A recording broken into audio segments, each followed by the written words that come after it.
अस्सलाम वालेकुम। आज की इस वीडियो में हम डिस्कस करेंगे प्राइमर डिज़ाइनिंग को। तो सबसे पहले हमारे पास है डीएनए और आरएनए। डीएनए और आरएनए जौन से दोनों हैं वो न्यूक्लियोटाइड्स के मिलकर बने होते हैं। और न्यूक्लियोटाइड जौन सी है एक हमारे पास वो किस चीज़ से बनी है, उसके अंदर हमारे पास बेसिस आती हैं, 4 basis adenine, thymine, cytosine, guanine, एक शुगर हमारे पास आती है और दूसरा हमारे पास 3 फास्फेट ग्रुप आते हैं। ठीक है, ये न्यूक्लियोटाइड का स्ट्रक्चर है। फिर DNA is made up of the bases adenine, guanine, cytosine and thymine, whereas in RNA thymine is replaced by uracil. RNA और डीएनए में यही डिफरेंस है। मेन जो डिफरेंस वो यही है कि थायमिन की जगह पे आरएनए में यूरासिल पाया जाता है। The sugar is deoxyribose in DNA but ribose in RNA. Sugar का डिफरेंस भी आ जाता है कि जो डीएनए में शुगर है वो डीऑक्सीराइबोज है और आरएनए के अंदर राइबोज शुगर होती है।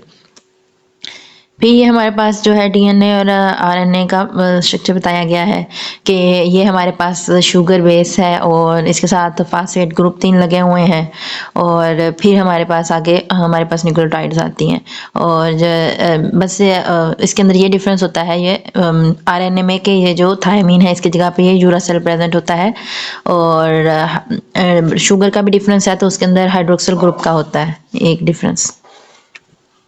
डीएनए के अंदर जो बॉन्ड्स होते हैं तो वो है the nucleotides are connected by covalent phosphodiester bonds that form between phosphate group sitting on carbon number 5 of the sugar of one nucleotide and hydroxyl group of the carbon number 3 on the sugar of other nucleotide. अब DNA के जो nucleotides हैं ये आपस में covalently जुड़े होते हैं। मतलब डीएनए के अंदर कौन सा बॉन्ड पाया जाता है, फास्फोडाइएस्टर बॉन्ड। और ये बताया गया है कि फास्फोडाइएस्टर बॉन्ड बनता कैसे है, तो एक न्यूक्लियोटाइड के जो कार्बन नंबर 5 है, शुगर का मतलब कार्बन नंबर जो 5 है, उसके हाइड्रोक्सिल ग्रुप में उसके फास्फेट ग्रुप और ये जो सा दूसरा न्यूक्लियोटाइड है उसका जो कार्बन नंबर 3 है उसके ऊपर जो हाइड्रोक्सिल ग्रुप है, इनके दरमियान में बनता है। एक के कार्बन नंबर 5 के ऊपर जो फास्फेट ग्रुप है और दूसरे में जो हमारे पास कार्बन नंबर 3 है उसके 3 पे जो हाइड्रोक्सिल ग्रुप है, इनके दरमियान में फास्फोडाइएस्टर बॉन्ड बनता है। The chain of nucleotides are extended by the addition of nucleotide to the 3 end of the growing chain and the chain is thereby described to run in the 5 to 3 direction. हमारे पास जो addition होता है nucleotides का वो 3 and पे होता है और जो चेन ग्रो करती है वो 5 to 3 डायरेक्शन में करती है। The DNA is composed of 2 DNA strands running in anti-parallel way. The 2 strands are held together by hydrogen bond between the bases. A and T can form a base pair having 2 hydrogen bonds while GC have 3 base pairs with the 3 hydrogen bonds. अब DNA के 2 strand हैं वो anti parallel होते हैं। वो एक दूसरे के साथ कैसे जुड़े हुए हैं, तो उनके दरमियान में हाइड्रोजन बॉन्ड्स हैं। हाइड्रोजन बॉन्ड्स जो उनसे हैं जो हमारी बेसिस हैं, एडेनिन, थायमिन, साइटोसिन, गवानीन, इनके दरमियान में पाए जाते हैं। एडेनिन थायमिन के दरमियान में 2 हाइड्रोजन बॉन्ड होते हैं। साइटोसिन, गवानीन के दरमियान में 3 हाइड्रोजन बॉन्ड होते हैं। This result in GC pair having higher bond energy and melting temperature. अब जीसी कंटेंट अगर ज़्यादा हो, अगर हमारे प्राइमर्स में भी जीसी कंटेंट ज़्यादा हो तो उसका मेल्टिंग टेम्परेचर, टीएम टेम्परेचर ज़्यादा होता है। वो इसी वजह से है कि जीसी के दरमियान में 3 हाइड्रोजन बॉन्ड पाए जाते हैं जिसकी वजह से डिफरेंस आता है। तो उस वजह से हमें एनर्जी ज़्यादा चाहिए होती है 3 बॉन्ड को ब्रेक करने के लिए। फिर डीएनए बॉन्ड का बताया गया है ये हमारे पास क्या है, covalent फास्फोडाइएस्टर bond along the sugar backbone 5 and 3 and में दिखाया गया है। और उसके बाद ये जो दिखाया गया है कि एक जो हमने कहा था कि न्यूक्लियोटाइड है उसका 5 के ऊपर जो फास्फेट ग्रुप है और एक जो न्यूक्लियोटाइड है उसका जो न्यूक्लियोटाइड 3 है उसके ऊपर जो हमारे पास हाइड्रोक्सिल ग्रुप है उनके दरमियान में फास्फोडाइएस्टर बॉन्ड बनता है। और दूसरा जो है यहाँ पे साइटोसिन, गवानीन के दरमियान में 3 हाइड्रोजन बॉन्ड दिखाए गए हैं। इसके बाद न्यूक्लिक एसिड है हमारे पास deoxy ribonucleic acid and ribonucleic acid. Nucleic acid 2 हैं, डीएनए एंड आरएनए। न्यूक्लियोटाइड्स जो सी हैं बिल्डिंग ब्लॉक्स हैं, adenine, thymine, cytosine, guanine and uracil. और फिर ओलिगोन्यूक्लियोटाइड्स आती हैं तो ये है single stranded RNA DNA sequence comprised of nucleotides. मतलब कि ये छोटी मतलब कि सिंगल स्ट्रैंडेड होती हैं, डबल स्ट्रैंडेड नहीं है। सिंगल स्ट्रैंडेड आरएनए या फिर डीएनए सीक्वेंस होती है और न्यूक्लियोटाइड्स की ही बनी होती है। और उसके बाद एम्प्लीकॉन का बताया गया है तो एम्प्लीकॉन है डीएनए और RNA fragment that is either source और the product of amplification during PCR. Amplicon हमारे पास डीएनए या आरएनए का फ्रेगमेंट है जो कि हम जिसको आर्टिफिशियली एम्पलीफाई कराते हैं किसी पीसीआर के अंदर, मतलब पीसीआर रिएक्शन में जिस तरह हम एम्पलीफाई करवा रहे हैं तो जो प्रोडक्ट बन रहा है हमारे पास उसको हम एम्प्लीकॉन बोलते हैं। ये नेचुरली नहीं, ये आर्टिफिशियली हम उसको एम्पलीफाई किया होता है इसको हमने। फिर हमारे पास पीसीआर के कंपोनेंट्स आते हैं कि पीसीआर के अंदर हमारे पास क्या क्या चीज़ें चाहिए होती हैं। तो एक हमें डीएनए टेम्पलेट चाहिए जिसको हमने ग्रो करवाना है या जिसको हमने एम्पलीफाई करना है, जिसकी हमें कॉपीज चाहिए। इधर सिंगल और द डबल स्टैंडर्ड, अब ये है टेम्पलेट जो है हमारे पास सिंगल स्टैंडर्ड या डबल स्टैंडर्ड हो सकता है। Is the standard template for PCR. The source of the DNA can include genomic DNA, complementary DNA और प्लाज्मिड। अब हम किस किस को हम एम्पलीफाई कर सकते हैं? एक तो सिंपल जीनोमिक डीएनए हमारे पास, एक है हमारे पास कम्प्लीमेंट्री डीएनए सी डीएनए जो कि हम मैसेंजर आरएनए से तैयार करते हैं, तो उसको भी हम पीसीआर के अंदर एम्पलीफाई करा सकते हैं। और जो प्लाज्मिड होते हैं हमारे पास, हम उनको भी एम्पलीफाई कर सकते हैं। फिर हमारे पास आते हैं primers. Primer anneal to the complementary region of the single stranded DNA and enable DNA polymerase to attach and extend the new sequence.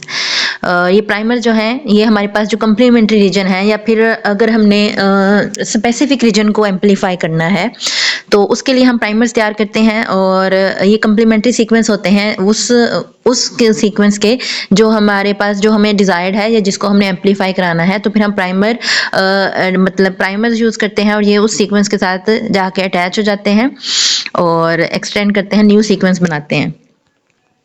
ठीक है, इसके बाद डीएनए पॉलीमरेज है। डीएनए पॉलीमरेज का हमें वैसे भी पता है कि ये जो है एक्सटेंशन के अंदर आती है, तो न्यूक्लियोटाइड्स को ऐड करती है डीएनए पॉलीमरेज, स्ट्रैंड की इलोंगेशन के अंदर आती है। तो type commonly utilized is known as Taq DNA polymerase. हम पीसीआर के अंदर टैग डीएनए पॉलीमरेज को यूज़ करते हैं। और क्यों यूज़ करते हैं? तो इसकी रीज़न ये है कि पीसीआर का टेम्परेचर जो है मैक्सिमम 94-96 तक जाता है। तो अब वहाँ पे जो इंजाइम दूसरी हैं डीएनए पॉलीमरेज जो सिंपल है, तो इनकी एक्टिविटी वहाँ पे ख़त्म हो जाती है, मतलब कि ये डीनेचर हो जाती हैं। इतना हाई टेम्परेचर 94-96 ये बर्दाश्त नहीं कर सकती। तो जो टैग पॉलीमरेज है हमारे पास, ये मतलब कि ये थोड़ा सा टेम्परेचर बर्दाश्त करती है, ये थर्मली स्टेबल है। और ये थर्मोफिलिक बैक्टीरिया थर्मस एक्वेटिकस से इसको मतलब एक्सट्रैक्ट किया गया, तो इस वजह से ये हाई टेम्परेचर को बर्दाश्त कर लेती है। तो इसलिए हम टैग पॉलीमरेज यूज़ करते हैं पीसीआर के अंदर। उसके बाद हमारे पास डीएनटीपीज आती हैं। तो डीएनटीपीज न्यूक्लियोटाइड्स हैं to create new strand of the DNA during the PCR. There must be available deoxyribonucleotide triphosphate dNTPs bases, जिनमें एडेनिन, थायमिन, साइटोसिन, गुआनिन आती हैं। ऑब्वियसली कि अगर हमने एम्पलीफिकेशन करानी है तो साफ जाहिर है कि हमारे पास सोल्यूशन के अंदर न्यूक्लियोटाइड्स मौजूद होंगी, तो जो हमारा टैग पॉलीमरेज है उनको लाइन करके लगाएगा। फिर हमारे पास रिएक्शन बफर आ जाता है। तो PCR reaction buffer contains essential elements required for successful reaction including magnesium ions which is a cofactor for DNA polymerase. तो पीसीआर मतलब बफर, जो रिएक्शन बफर है उसके अंदर मैग्नीशियम आयन होता है। तो ये जो है मैग्नीशियम, ये कोफैक्टर के तौर पे यूज़ होती है डीएनए पॉलीमरेज के अंदर काम करने के लिए।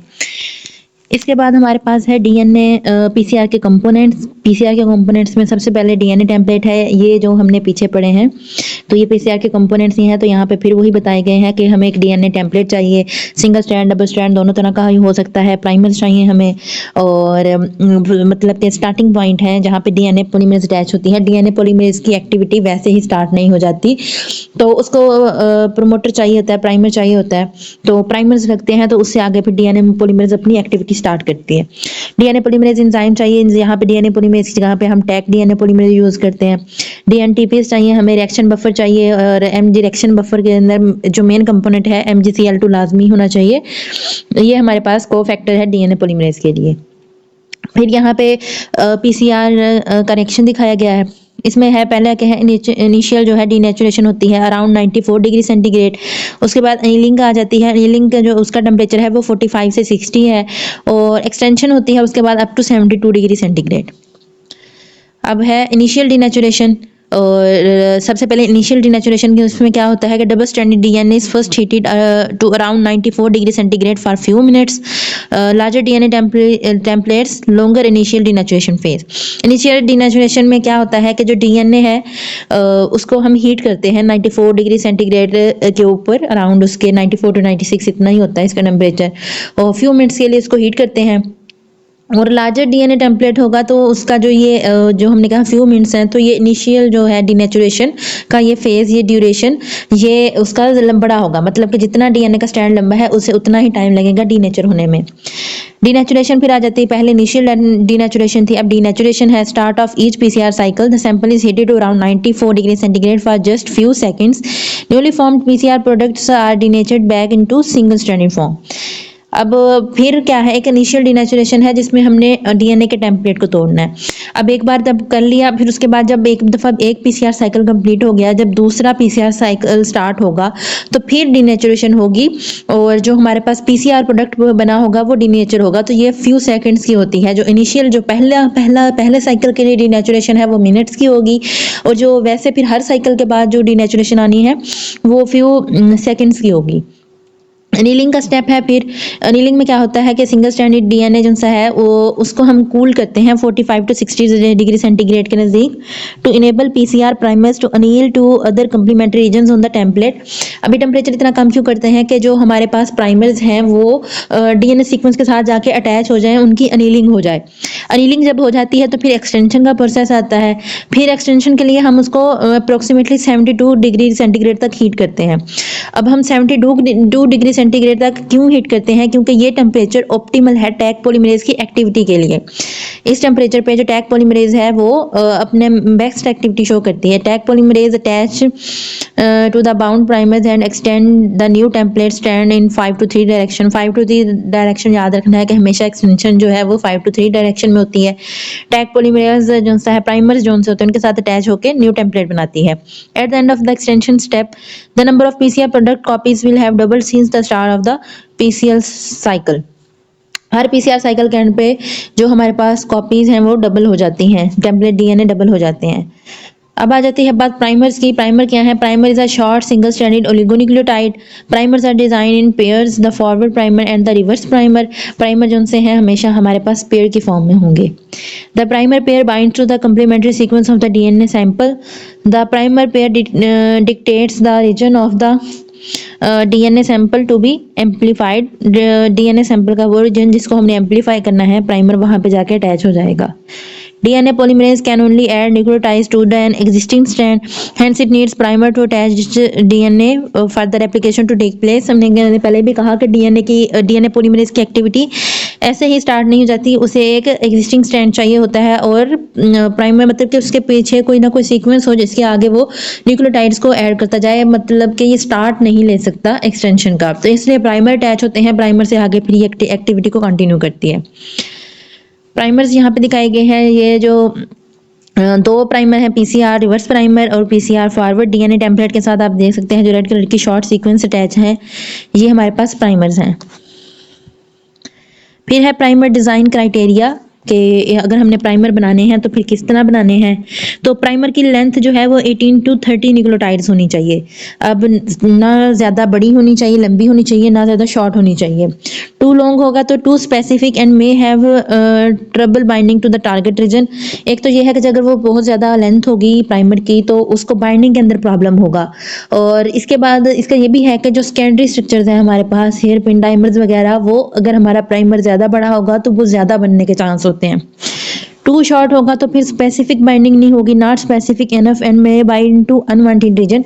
अगर छोटा है, प्राइमर की लेंथ ज़्यादा ही छोटी है, तो वो डीएनए के अंदर उस मतलब कि कोई और कंप्लीमेंट्री रीजन भी हो सकते हैं, वो जहाँ वहाँ पे भी जाके बाइंड कर सकता है, उन रीजन को फिर एम्पलीफाई कर देगा जिनकी हमें ज़रूरत ही नहीं है। तो इस वजह से प्राइमर की लेंथ जो है ना ज़्यादा छोटी होनी चाहिए ना ज़्यादा बड़ी होनी चाहिए। मेल्टिंग टेम्परेचर है when half of the double stranded DNA become single stranded DNA. अब मेल्टिंग टेम्परेचर क्या है कि जो हमारे पास डबल स्ट्रैंडेड डीएनए है उसका हाफ जो रीजन है वो सिंगल स्ट्रैंडेड डीएनए के अंदर कन्वर्ट हो जाए। Should be between 52 to 58। 52 और 58 के दरमियान जो है हमारा टीएम होना चाहिए। टीएम 65 डिग्री सेंटीग्रेड से आगे नहीं जाना चाहिए, बढ़ना नहीं चाहिए, क्योंकि इसमें क्या होता है due to risk of the secondary binding के वहाँ पे फिर सेकेंडरी जो हमारे पास स्ट्रक्चर्स हैं उनकी बाइंडिंग स्टार्ट हो जाती है with in the 5 centigrade of each other. तो अब ये हमारे पास है कि टीएम जो है 52 58 होना चाहिए। कम भी होगा तो भी प्रॉब्लम होगी, ज़्यादा होगा तो भी प्रॉब्लम होगी। फिर है जीसी कंटेंट का। GC content aim for a GC content between 40 to 60 degree centigrade. The G to C has stronger hydrogen bonding that A to T. This helps with the primer annealing stability. Too many GC base pair may result in the primer dimer formation। GC content ज़्यादा है तो primer dimer बनेंगे, और GC content ज़्यादा है तो हमारे पास हेयर पिन्स भी बन सकते हैं। अगर जीसी कंटेंट हमारे पास बहुत ज़्यादा है तो फिर क्या होगा कि हमारे पास टीएम बढ़ जाएगा, हम टीएम को मेंटेन नहीं कर पाएंगे, क्योंकि हमने कहा ना कि टीएम में क्या होता है कि जो डबल स्ट्रैंडेड डीएनए है वो हाफ में सिंगल स्ट्रैंडेड में कन्वर्ट होता है। तो अगर जीसी कंटेंट ज़्यादा है तो ऑब्वियसली जीसी बॉन्ड को तोड़ने के लिए हमें ज़्यादा एनर्जी देनी पड़ती है। तो इस तरह फिर हमारे पास क्या है कि टीएम मेंटेन नहीं हो पाएगा। और अगर हम जीसी कंटेंट को बहुत ज़्यादा कम कर देते हैं तो फिर ये होगा कि हमारा जो बाइंडिंग हो रही है प्राइमर की, प्राइमर एनीलिंग हो रही है, वो स्टेबल नहीं होगी, क्योंकि जीसी ही कंटेंट जो सा है वो स्टेबिलिटी प्रोवाइड करता है। तो इसलिए 40 to 60% जीसी कंटेंट होना चाहिए। जीसी क्लैंप है द प्रेजेंस ऑफ जी और C bases among the last 5 bases of a primer, include 1 to 3 GC base in the clamp, avoid 3 GC bases in the clamp. मतलब कि GC जो से हैं ये इकट्ठे आके क्लैंप बना देते हैं। तो जो सा है 3 एंड पे अगर ये आ जाते हैं तो फिर क्लैंप बनने के चांस ज़्यादा होते हैं। तो 3 जो से हैं जीसी बेस पे 3 जो से हैं जी या फिर जीसी जो हैं ये इकट्ठे नहीं आने चाहिए। फिर है हम कैलकुलेट कैसे करते हैं मेल्टिंग टेम्परेचर टीएम का। तो primer must have similar TM so they anneal to and dissociate from the DNA sequence at approximately the same temperature. हमने कहा कि प्राइमर्स हमारे पास पेयर में होते हैं, रिवर्स प्राइमर, फॉरवर्ड प्राइमर। अब दोनों प्राइमर्स का टीएम है वो सेम होना चाहिए, डिफरेंट नहीं होना चाहिए। The GC content of the primer give us fair indication of the TM। ठीक है, GC कंटेंट से हमें पता चल जाएगा कि अगर GC कंटेंट बहुत ज़्यादा तो TM हमारा हाई है, GC कंटेंट कम है तो TM हमारा कम है। The formula of the primer TM calculation में हमारे पास एक फार्मूला है जिसके ज़रिए हम TM कैलकुलेट कर सकते हैं, जिसमें वो है formula number of G plus C। जी और C जितनी हमारे पास बेसिस हैं उसको हम मल्टीप्लाई कर देंगे 4 से, plus number of A plus T basis multiply by 2। तो ये हमारे पास टीएम आ जाएगा। मतलब कि हमारे जितनी भी जी और सी हमारे पास बेसिस हैं उनको 4 से मल्टीप्लाई करके, और ए और टी जितनी प्राइमर के अंदर बेसिस हैं उनको 2 से मल्टीप्लाई करके ऐड कर देंगे, तो जो आंसर आएगा वो हमारा टीएम होगा। We estimate 4 degree centigrade need to break the hydrogen bonds between G and C. G and C के दरमियान 3 हाइड्रोजन बॉन्ड है, तो हमें मतलब कि मतलब एक जीसी के दरमियान जो 3 हाइड्रोजन बॉन्ड है उनको तोड़ने के लिए तकरीबन 4 डिग्री सेंटीग्रेड रिक्वायर होते हैं, और 2 हाइड्रोजन बॉन्ड को तोड़ने के लिए 2 डिग्री सेंटीग्रेड रिक्वायर होते हैं। तो इसलिए हमने एस्टिमेट किया कि 4 से हम मल्टीप्लाई करेंगे और 2 से मल्टीप्लाई करेंगे।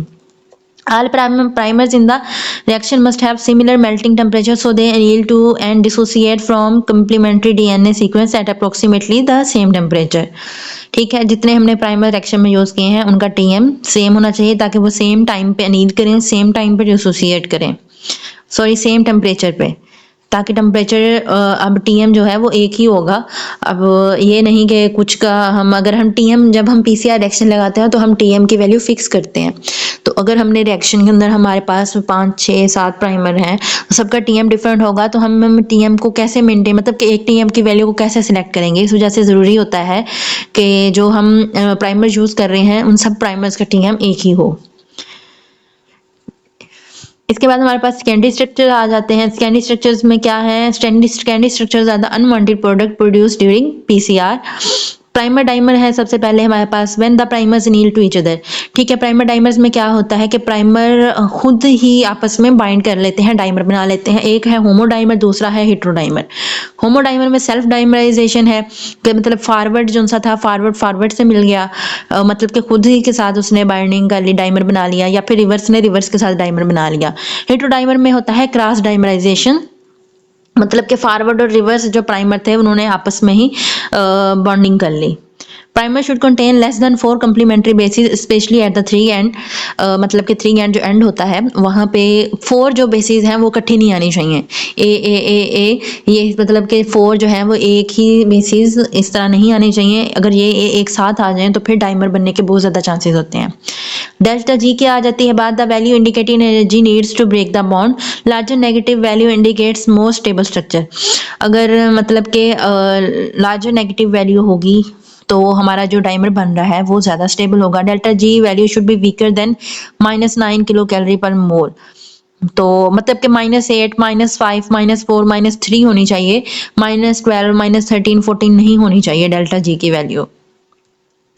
Primer should contain less than 4 complementary basis, वही बात आ गई कि 4 बेसिस इकट्ठी नहीं आनी चाहिए। Complementarity between two primers specially at the 3 end can lead to the formation of the product artifacts rising from amplified primer dimers and the primer oligomers. The concentration of primers is much higher than target DNA in PCR. Complementarity अगर होगी दो primers के दरमियान तो वो क्या करेंगे, मतलब कि सेल्फ डाइमर बना लेंगे या फिर प्राइमर डाइमर बन लेंगे, चाहे वो होमो हो या हिट्रो डाइमर हो, तो फिर हमें जो चाहिए वो हमारा प्रोडक्ट नहीं एम्पलीफाई होगा, कोई और प्रोडक्ट एम्पलीफाई होगा, रिसोर्सेज का वेस्ट होगा, टाइम वेस्ट होगा, ठीक है। Therefore if the primer exhibit complementarity they may hybridize to each other and form homo dimers और हिट्रो डाइमर्स। अगर उनके दरमियान में कंप्लीमेंटरिटी मौजूद है तो वो सेल्फ डाइमर होमोडाइमर बना सकते हैं।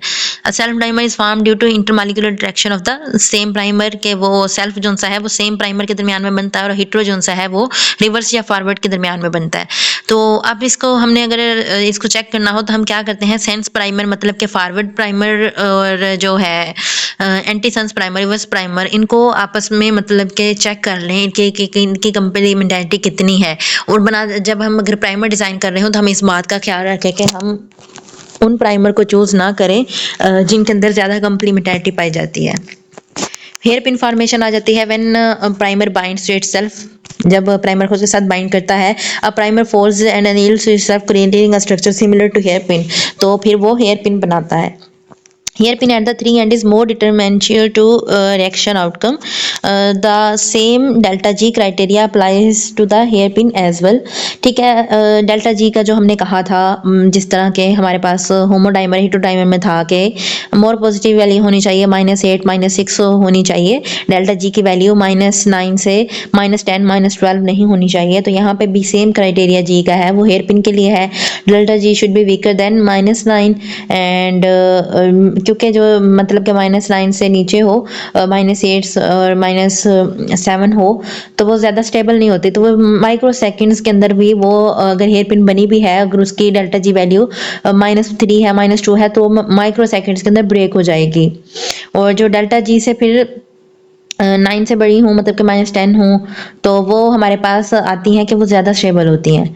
और often contains more that 4 constitutive GC residue, अगर जीसी रेजिड्यू 4 से ज़्यादा हूँ तो भी हेयर पिन्स बनती हैं हमारे पास। Self complementarity can lead to the stable hairpin formation with the just 4 GC base pair in the stem and 3 bases in the loop. अगर हमारे पास 4 GC base pair stem मतलब stem में है और 3 bases loop में है तो हमारे पास stable hairpin बनती है। If the oligonucleotides form hairpin by intramolecular hybridization, they are not available for the hybridization to the target region. अगर हेयरपिन बन गई है वो खुद के साथ ही हाइब्रिडाइज हो गए हैं तो फिर जो टारगेट रीजन है डीएनए के अंदर तो उसके साथ इनकी हाइब्रिडाइजेशन नहीं होगी। Avoid stable hairpins having a melting temperature close और above to the melting temperature of the primers as the use of this primer will lead to reduce the yield. उन्होंने कहा कि अब हमारे पास हेयर पिन का मेल्टिंग टेम्परेचर जो है वो हमारा जो प्राइमर्स के हेयर पिन मतलब कि प्राइमर्स का जो मेल्टिंग टेम्परेचर है उसके नज़दीक नहीं होना चाहिए।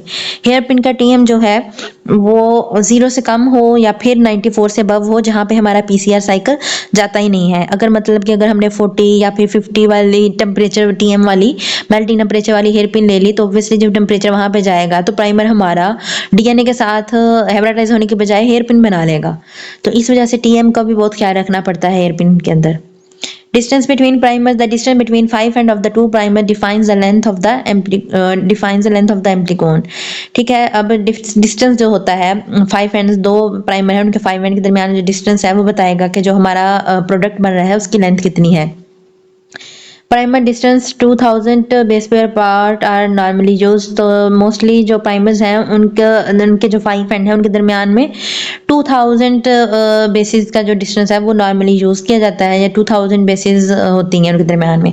Specially polymerase are required for the extension of